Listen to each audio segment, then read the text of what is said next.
on, you stupid bastard! It's going to explode! Munich, 1958. 23 dead, including some of the most talented sportsmen on Earth. We were really big time. Ready for takeoff. You could really not expect to have a better crew flying that Manchester United team. 105, V1. The crew had not had the wings de-iced. The pilots know what they're doing, boys. Christ, we're not going to make it! I thought it was dead. Blame for the tragedy would fall on one man. That is one hell of a burden to take on. And he was devastated by this. The effort to clear his name would span more than a decade and pit one nation against another in a bitter struggle for the truth behind one of the worst tragedies in the history of sport. Mayday, Mayday.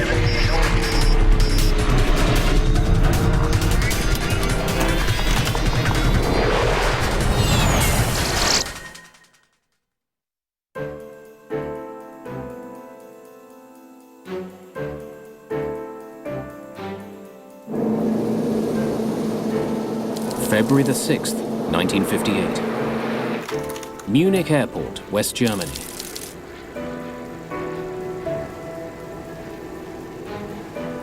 A British pilot prepares to bring home an extraordinary group of passengers. The Manchester United football team. In the 1950s, they are the most famous sportsmen on the planet. Everyone in the huge Wembley crowd, from the Queen to the oldest fan, is tense with excitement. Manchester United is probably the most premier team, most famous team this country had ever seen before. I joined the club in December of '57. Harry Gregg is the team's star goalkeeper. We boarded the aircraft, which was a charter flight. We were really big time.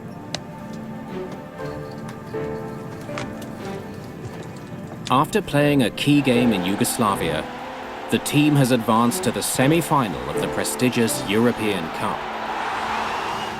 The aircraft had to stop in Munich because it didn't have sufficient range to get back to Manchester from Belgrade without stopping to refuel. The 21 players and staff are travelling in style. They're aboard a British European Airways Airspeed Ambassador. It's a luxurious twin-engine aircraft, also known as the Elizabethan. The captain is 36-year-old James Thane. He's a former RAF pilot with an impeccable service record. He was quite a remarkable man. He was very upright and honourable, very strong character.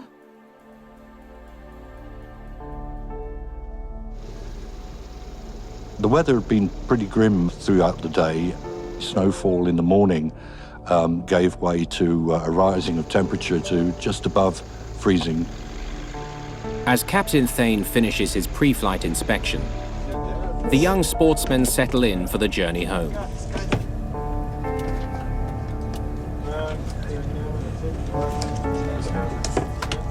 They were notable for the fact that their manager, Matt Busby, I'd like the lads to get a good night's sleep.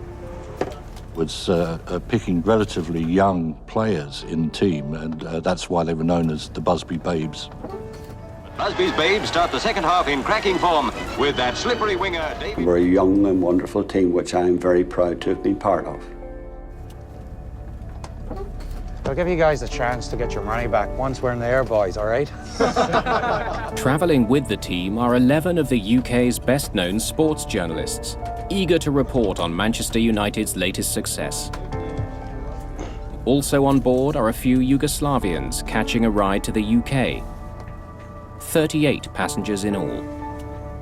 How's she looking out there? Oh, snow build-up's minimal. No need to sweep. Take us home. Happily. 38-year-old co-pilot Kenneth Raymond is a World War II ace. He is also an Elizabethan captain and is in fact senior to Thane at the airline. They were both highly experienced pilots. You could really not expect to have a better crew flying that Manchester United team. They were great friends, and of course they were captains together, and they flew together quite often. Raymond and Thane have agreed that on this flight, they will switch seats. Because Captain Raymond was going to be handling the aircraft and he would be used to handling the aircraft from the left-hand seat, that's why he sat in the left-hand seat.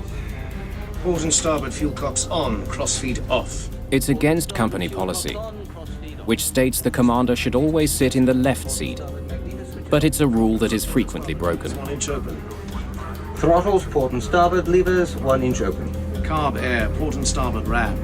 Carb air, port and starboard ram. Ignition boost switches off. Ignition boost switches off.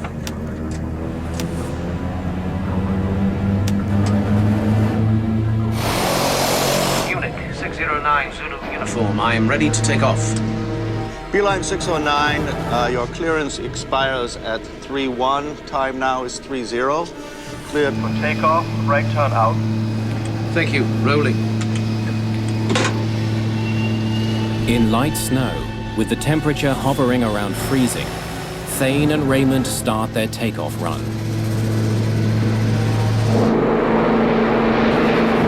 Full power. Full power. I'd been reading a book that one of the lads had passed to me. I was reading that, and we sat off down the runway, and I looked out the window. No big deal at all. Temperatures and pressures okay. 90. 100. Takeoff speed is 119 knots. Abandon takeoff. But suddenly I watched the wheels lock and unlock, and the plane started to spin. We stopped slightly side on. Sorry about that. Engine fluctuating. 609, we are abandoning the takeoff. Tower, please say again. We are abandoning the takeoff. May we backtrack? Over. Engine boosting. I would think so, yes. The problem was with boost surging, it happened with that particular engine on that particular aircraft. It was Bristol Centaurus engine. It was prone to doing this, especially at airports which are at high altitudes. And one of the problems was that the thrust sometimes was open too fast. 609, clear to backtrack. The Elizabethan taxis back to the start of the runway for a second takeoff attempt. I truthfully can say I was not too perturbed at all. Another adventure for a young man, and I was not a bad flyer at that time. Munich 609, Zulu uniform. When we get to the end of the runway, I should like to take off again. Is the clearance still valid? 609, your clearance is still valid.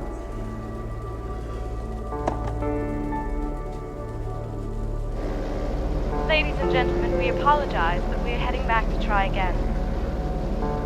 Back to the beginning, sat, revved up as one would do, revved, and then they took the anchors off, and I paid more attention this time.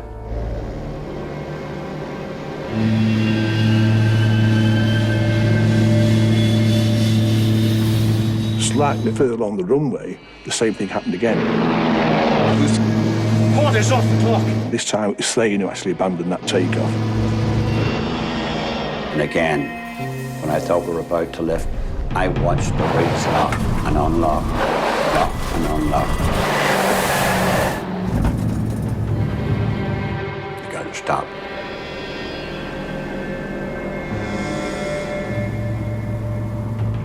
The Munich 609 Zulu uniform. We are abandoning this takeoff as well. Roger. Clear to backtrack. And the pilot came on and said, Sorry for that. We have a technical fault that we're now looking into. We're returning to the terminal for further checks. Nothing to be alarmed about, and we hope to have you airborne shortly.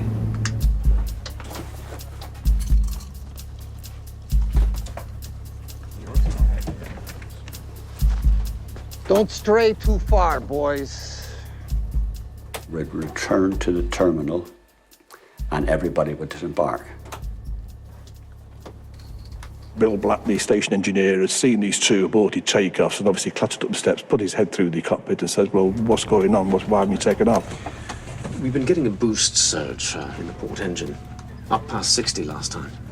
They received an explanation that this was a fairly common phenomenon when operating the Elizabethan from Munich because of the high altitude, that it was nothing to worry about, and they were given advice when advancing the throttles, if they got the surging, was to just retard the surging engine slightly, reduce power, and then take it up again to full power more slowly.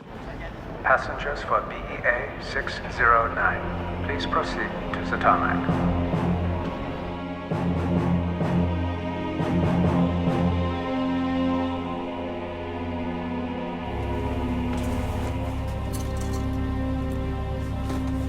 Within 5 minutes of the passengers being offloaded, they were loaded on again. And then there was a surprise to them. They've had 2 aborted takeoffs, and now they're asked to go back again. If one person had said, this is crazy, we're not going, he would have had a whole lot of followers. But there you are, human nature again. Who's got the moral courage? But who likes to admit to being a coward?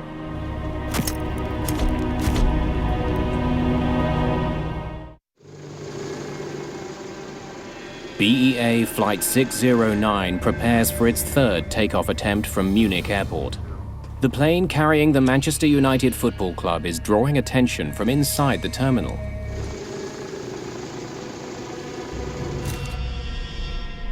You've got to remember, these are the Busby babes. They're laughing and joking all the time, that sort of thing. But now they're quite quiet, and a lot of tension there in the air. Little Johnny Berry, he said, we're all going to get frickin' killed here. And Liam Whelan said, well, if it happens, I'm ready. At that point, I opened my tie.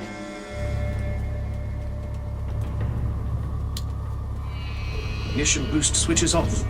Ignition boost switches off. And wings still look good. No need to de-ice.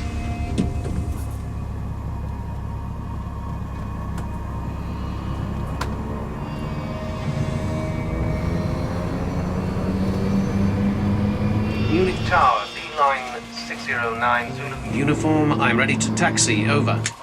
Beeline 609, your clearance void, if not airborne, by 04, time now 02. Roger, understand. Valid till 04.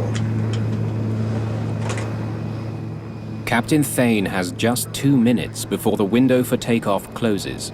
If this 3rd attempt is not successful, the flight may be cancelled and his famous passengers will be grounded in Munich. Munich 609 Zulu uniform is ready for takeoff. Roger. The runway is more than 1,900 meters long. Even with their plan for a gradual acceleration, the Elizabethan should be able to lift off just past 1,200 meters. So for the 3rd time that day, they actually lined up the aircraft with the centre line, got the permission, clearance to take off, and they're away. Full power. Full power. Temperatures and pressures okay.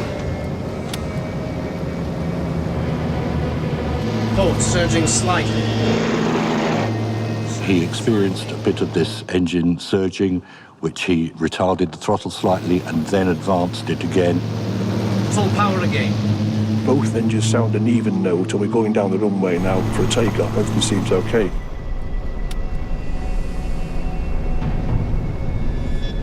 The pilots know what they're doing, boys. I thought, there's more people in this plane more frightened than what I am.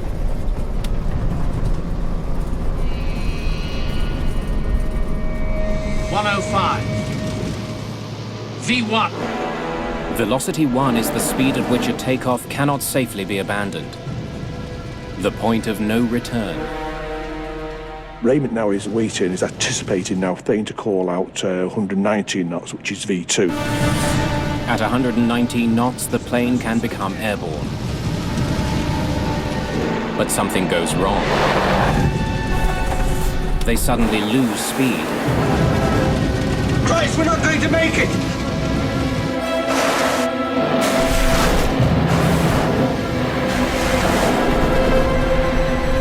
There was no screaming, there was no shouting, there was nothing like that at all. Darkness and daylight and sparks and thumps, smacks. You just can't describe it.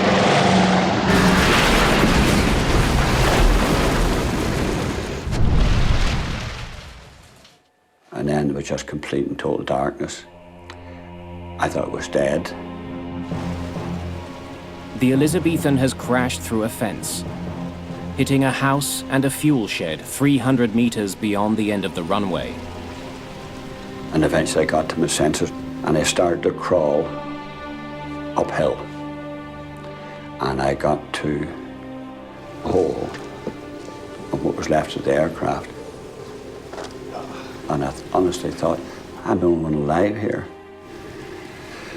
And then I heard a shout. Out! Everyone out! Now! It's going to explode! Out!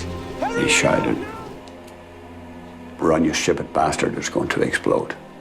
Now! The plane could explode! Come on! Go, go, go, go! Run, you stupid bastard! It's going And to I explode! heard a child crying.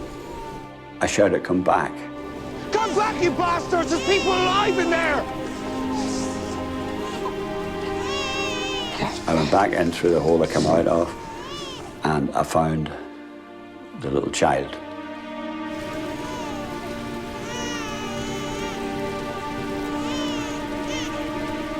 Went round the other side and found Matt Busby, the boss. Busby's alive, but in shock.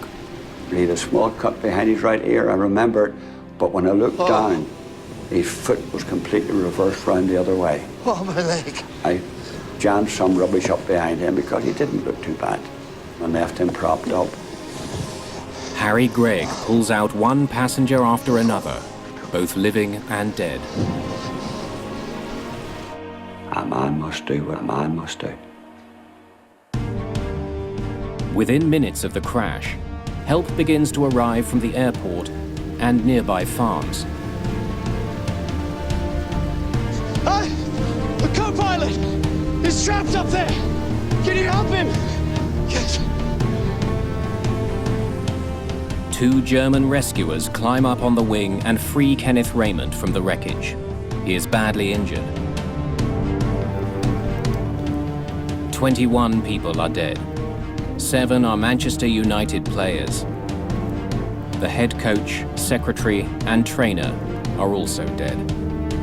7 more team members are seriously injured. Manager Matt Busby is in critical condition.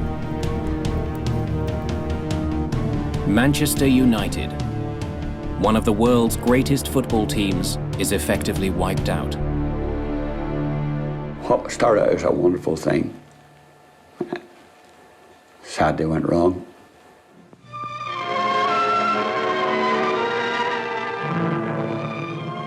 Near Munich, a fierce blaze marks the wreck of a British airliner. We had this pretty high-profile air disaster here. The stakes are quite high. Not long after the end of the Second World War, we've got 2 pilots who fly in the aircraft who actually flew in the RAF during the war. Yeah, and Munich, obviously, as well, was that place where the cradle of the Nazi Party. So you've got the British government, you've got the German government. Everybody was going to tread warily. At 10 p.m. on February the 6th, 6 hours after the crash, the man assigned to investigate it arrives on the scene. Hans Reichel was the West German chief accident investigator. He was quite experienced. He was 57 years of age. He'd flown with the Luftwaffe. He'd flown with Lufthansa, the national airline, so there's no doubt he was actually a qualified pilot. This was the first major international accident that he had had to deal with. In his role as air crash investigator, Steve Moss is re-examining the evidence from a 21st century perspective. He certainly seems to have arrived at Munich rather under-equipped, Kann ich bitte ein bisschen Licht haben? to the extent that he had to borrow a news crew's lighting equipment to commence his examination. Can I have some light here, please? Of course, uppermost in his mind was the possibility of ice on the wings. So he went looking for that, and sure enough, he found it.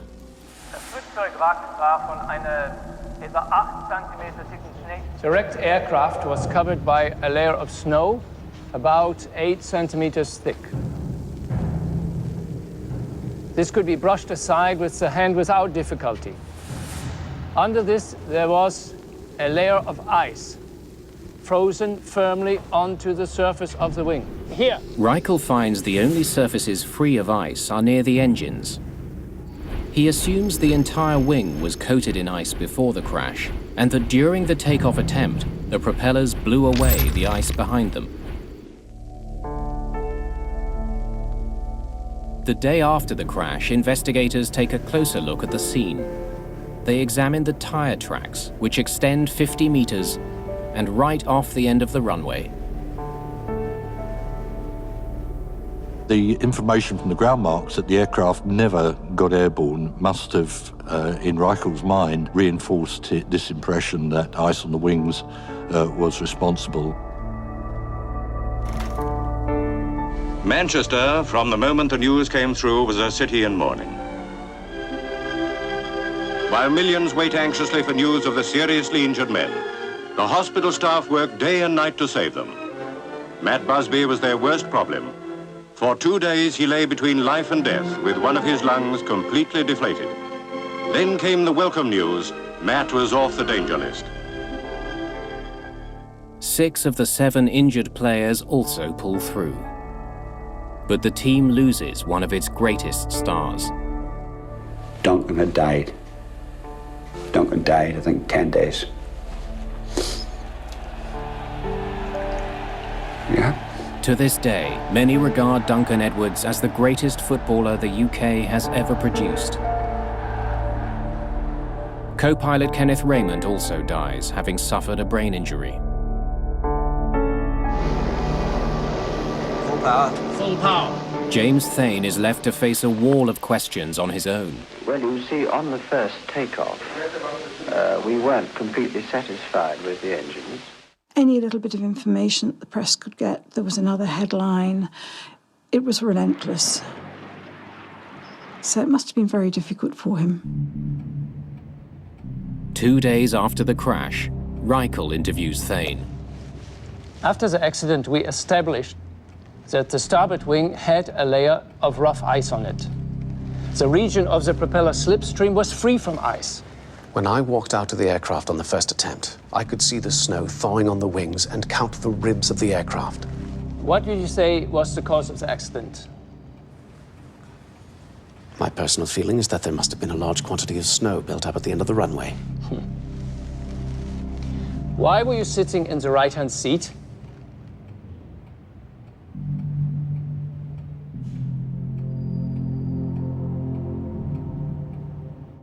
People began to speculate, even before the inquiry, about the cause of the accident.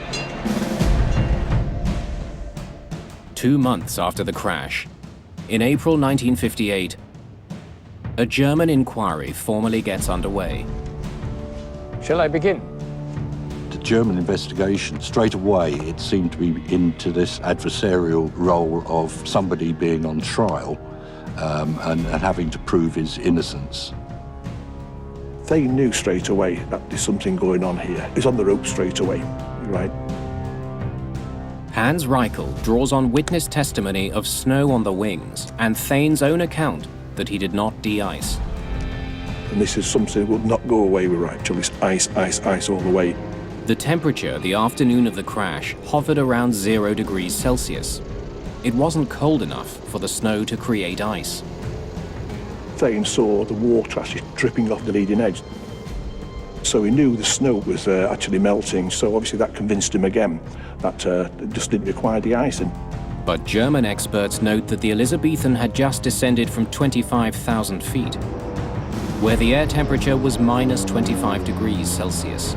They conclude that snow falling on the frozen wings would have turned instantly to ice. Thane counters with the testimony De-icing on. that he turned on the wing de-icing heaters on descent to Munich. That would have made the wings warmer, not colder than the air. Thane seems to have all the answers. But what he doesn't know is that Hans Reichel is about to present a controversial piece of evidence that will change everything. The German government inquiry of the Munich disaster takes a decisive turn with the introduction of a casual snapshot. This was potentially a smoking gun because at first glance, looking at the photograph, it appeared to show a white area on the top of the wings, which certainly was interpreted as being a layer of snow or ice. Every other aircraft that left Munich that day was de-iced, but not the Elizabethan.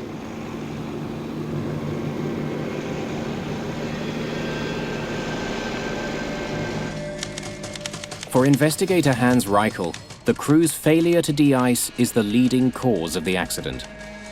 Apart from this icing, I could find nothing which might have been a cause for the accident or to have contributed to it. As for the house at the end of the runway, clearly it was an issue because the aircraft struck it. The impact and explosion did make the accident more deadly. But German authorities find that according to regulations, the house was a proper distance from the airport. Finally, investigators consider whether the engine boosting problem was a possible cause. Port is off the clock. The theory is quickly dismissed. The boost issue had nothing to do with the accident. One of the engines was actually carrying a crude form of flight recorder which indicated that during the run the engines were certainly delivering enough power to get the aircraft airborne. Während des knapp zweistündigen Aufenthalts in München, in March 1959, a year after the tragedy of Munich, the German government releases its official report.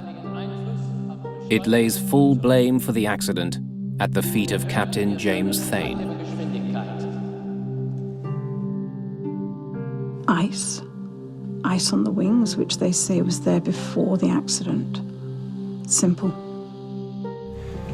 The German investigation also suggests that by agreeing to switch seats, Take us home. Captain Thane may have created confusion over which pilot was in charge. And they said, Captain Thane, he's the one responsible for the deaths of 23 people and the decimating the Manchester United football team. That is one hell of a burden to take on.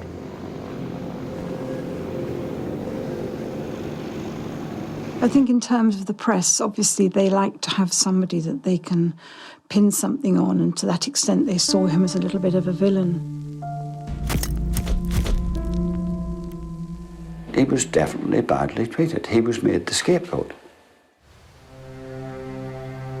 A year after the crash, James Thane's reputation is in tatters. The former RAF officer and accomplished commercial pilot is now a full-time farmer. The disaster at Munich haunts him constantly.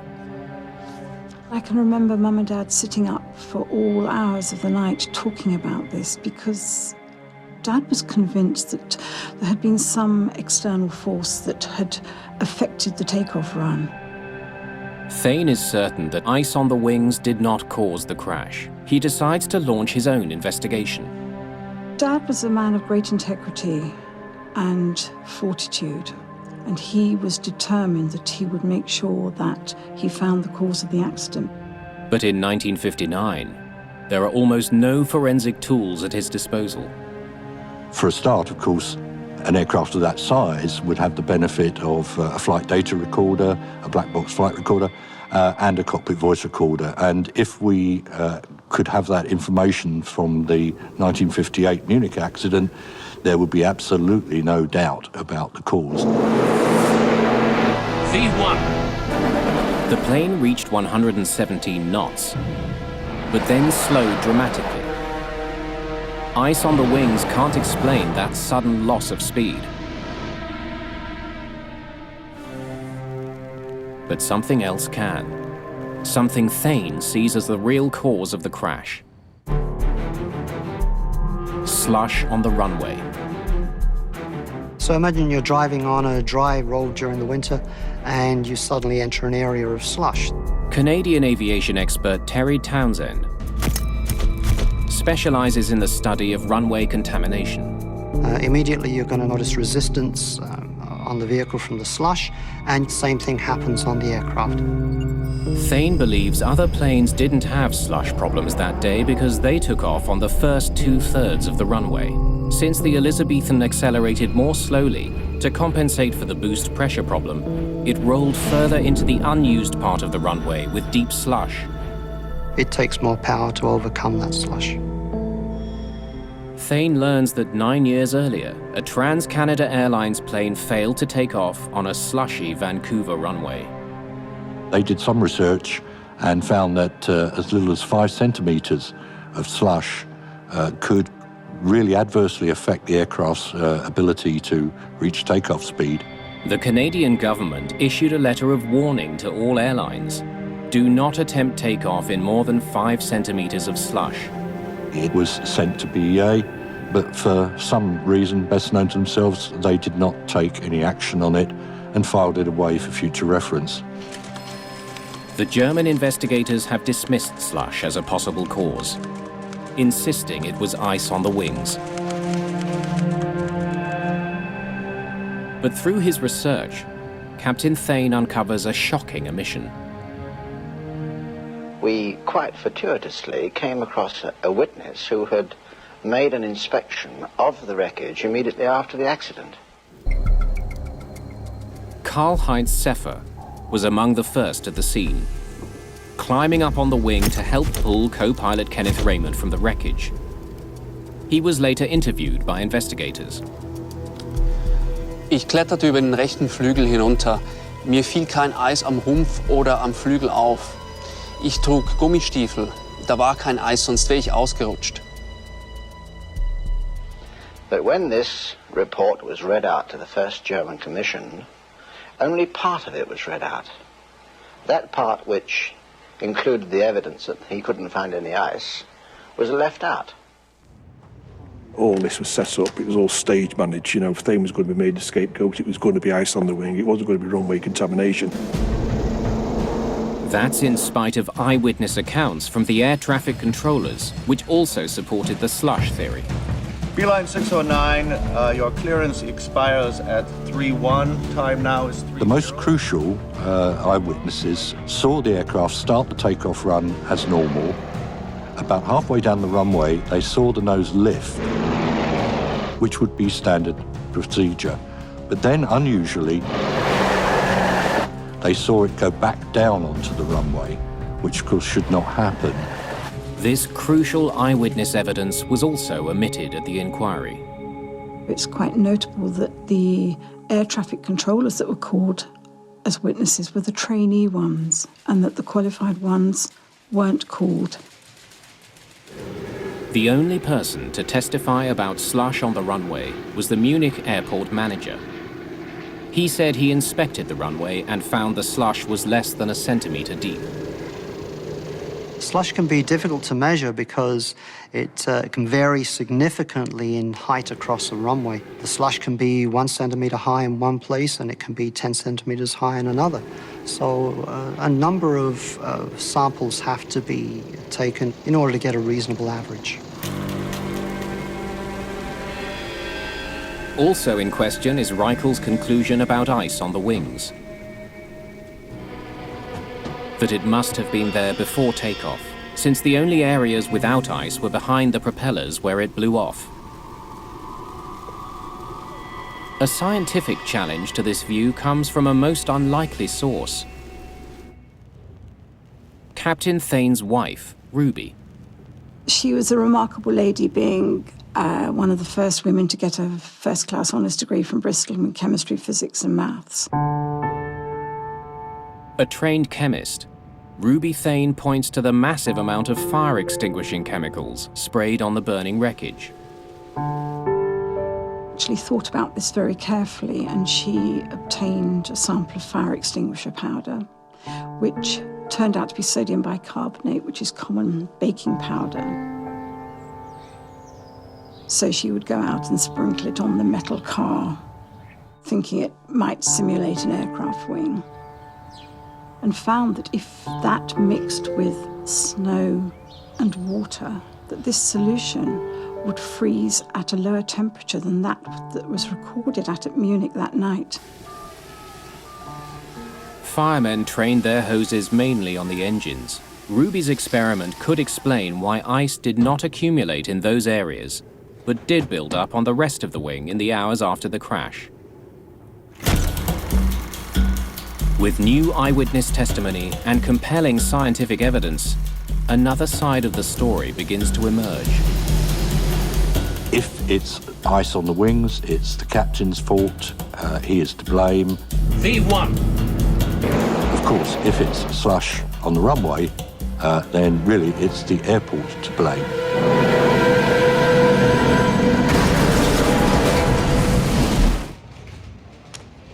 Thane submits the new evidence to the German authorities, but they refuse to reopen the investigation. It's nonsense.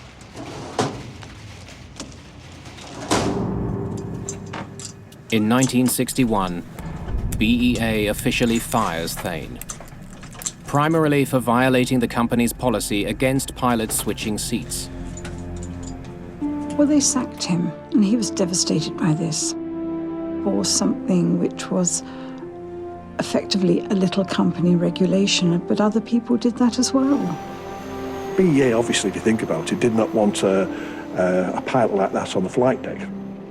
As they're about to take off, this is your captain speaking, Captain Thane, I'm the one responsible for 23 deaths at Munich in 1958, so no airline wants that.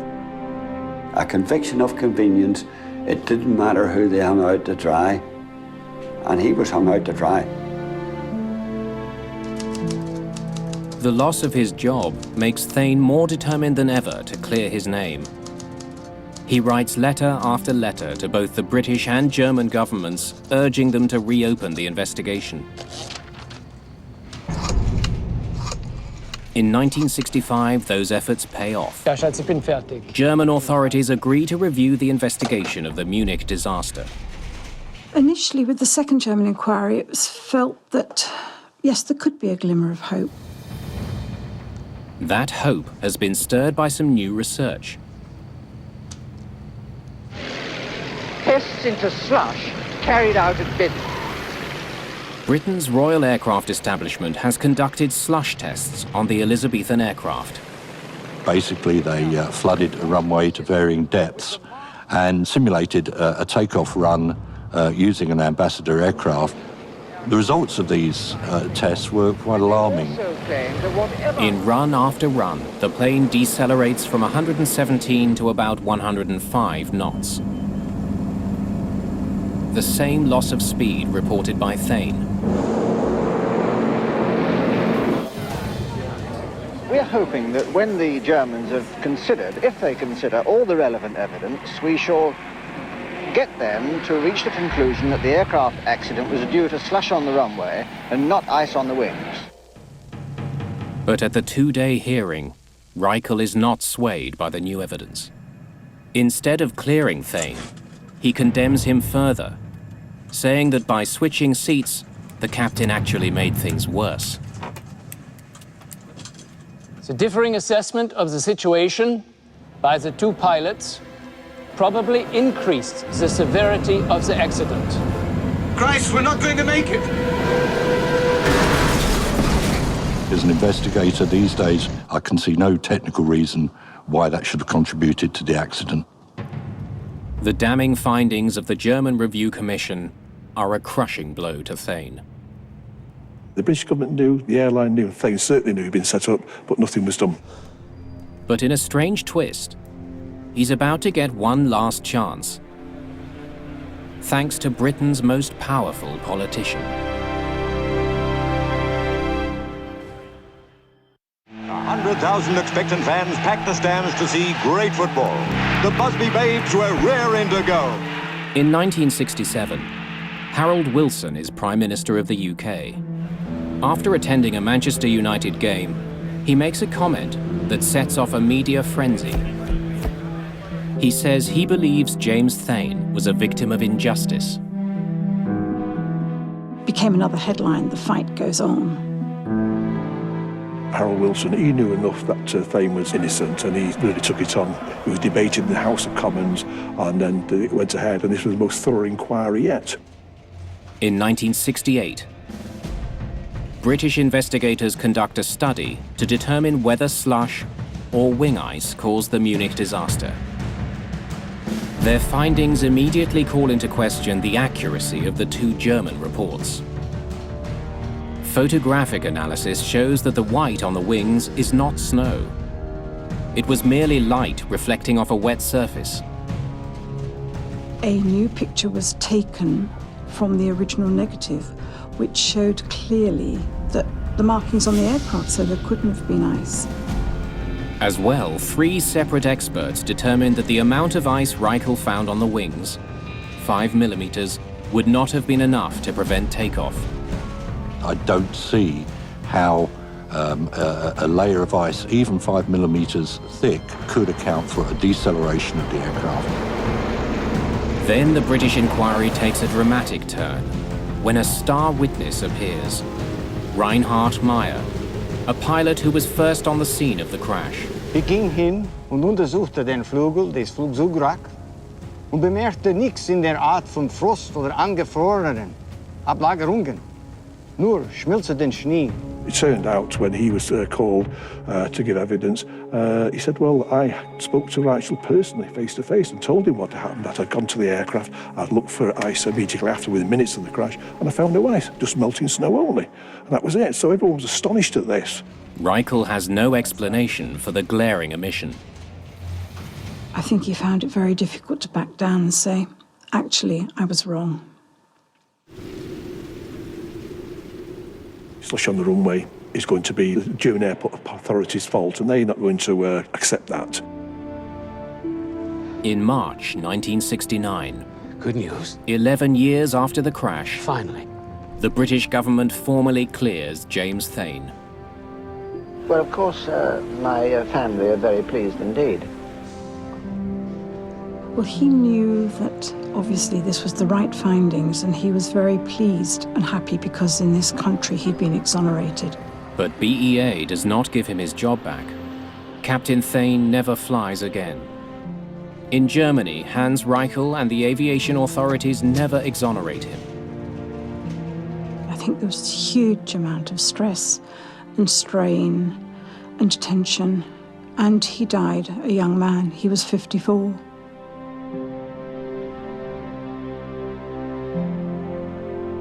At Munich, there were 23 victims, and Captain Thane was the 24th. 10 years after the accident that killed 8 of its players, Manchester United becomes the first English team to win the European Cup. At last, Matt Busby, the maestro of Manchester United, had groomed a team great enough to beat Europe's best. A cup they might have won in 1958, if not for an aviation disaster that devastated the finest team of players Britain had ever assembled.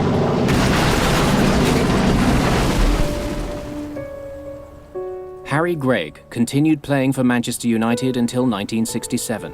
Now in his 70s, he dwells only on the fond memories. I don't think about the accident. I think about what I was part of. A team of wonderful young, spirited players, great journalists, great staff. Everything was good about it. Captain Thane's legacy is modern aviation's improved understanding of the deadly effects of slush. The problem is tackled now, and I would suggest it was probably a direct result of the Munich accident. Airport authorities approached the problem very, very differently. By what he did, forcing this issue, he's probably saved countless lives and prevented more than one Munich in that particular time. So in that sense, he's to be admired for what he did in those 11 years. Mum was quoted as saying, "A man with greater integrity I will never know." But he also left an inscription for me in a book, which is the difference between the impossible and the possible is merely a measure of man's determination.